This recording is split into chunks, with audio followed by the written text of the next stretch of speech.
watch this video, and I'm going to like knock on the door, and so that's what my teacher did to me. So yeah. Oh no, they're going. Okay. So yeah.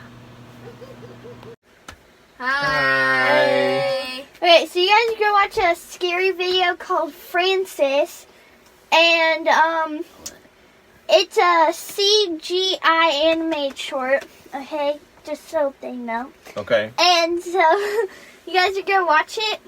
Okay. Okay. And I'm videoing your reaction. Okay.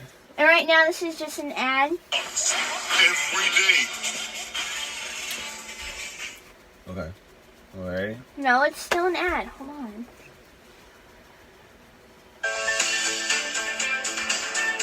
Is that Home Depot ad? How do you know it's Home Depot? Because it is. Okay. There.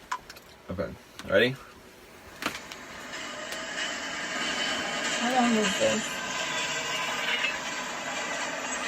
7 minutes. 7 minutes? Watch it. Really? Watch it. When I was a kid in the suburbs of Chicago, adventure meant Quetico Provincial Park, up on the border of Minnesota and Canada.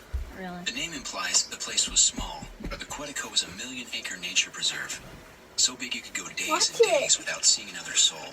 We would go on camping trips up there, weeks of canoeing and portaging, seeing bears and moose and deer, sleeping under star-soaked skies. The park was isolated and so pristine, you could actually drink the water straight from the lakes. But I won't be going back to Quetico anytime soon.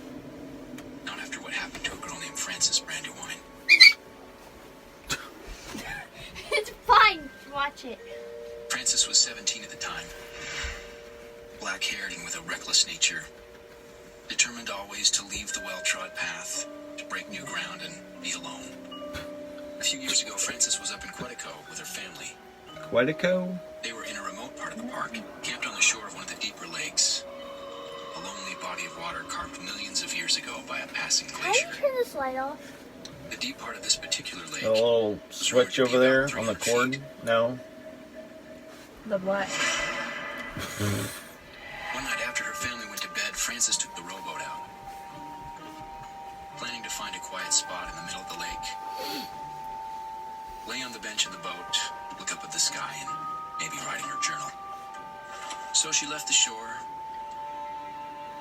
rowed for about 20 minutes, This is kind of creepy. and when she felt satisfied that she was over the lake's deepest spot, she lay down on the bench and looked up at the night sky. Stars were very bright, and the aurora borealis was shimmering like a neon lasso. She was feeling very peaceful.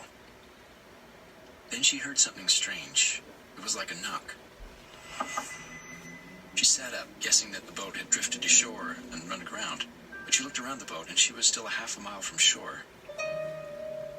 She leaned over the side to see if she'd hit anything, but she saw nothing. No log, no rocks. She lay back down.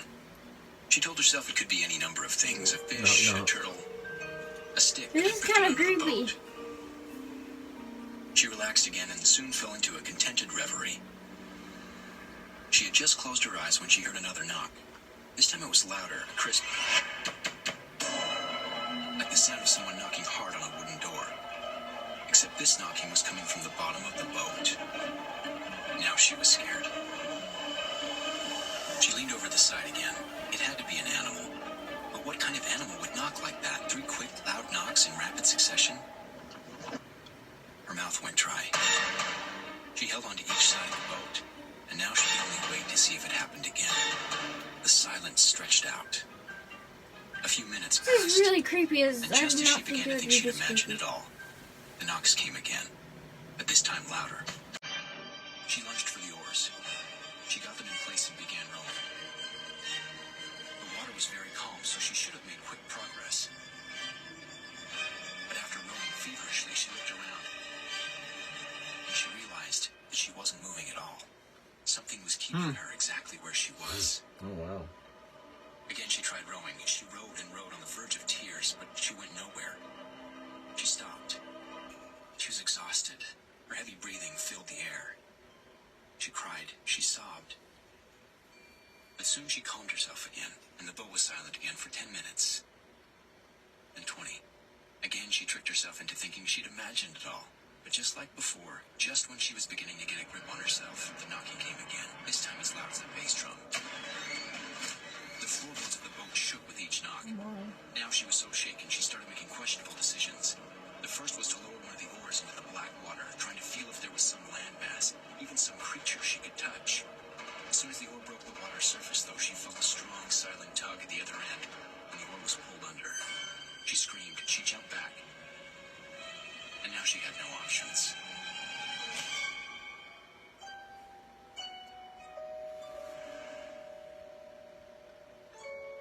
All she could do was sit, and hope, and wait. Wait for the morning to come. Wait for whatever was going to happen. The knocking went on through the night. She passed the time writing in her notebook. And it's only because of this notebook that we know what happened that night.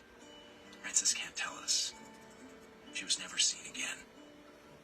The boat was found on shore the next day, empty but for the journal. On those pages were her frantic jottings, all written in her distinctive handwriting, all but the last page. When the journal was found, that page was still wet, and on it were 4 words, looking as if they'd been written quickly with a muddy finger. They said, "I did knock first." Oh, come on! Come on! Was it loud enough? Come on! Come on! Come on! I tried! That was you made me watch that spooky video just for you to knock. Yeah, our teacher did that. She watched it and she knocked really loud. We all screamed. Mia knocked on foam though, so it didn't really work. I tried, okay? I tried. Jeez, that would scared you guys if I tried it the right way. I'm about to fall off. We should have thought that out. Thought that out a little bit more. Should've shot that Go out. back there instead of up here. Okay, well, That was scary though. that didn't really work, so, yeah.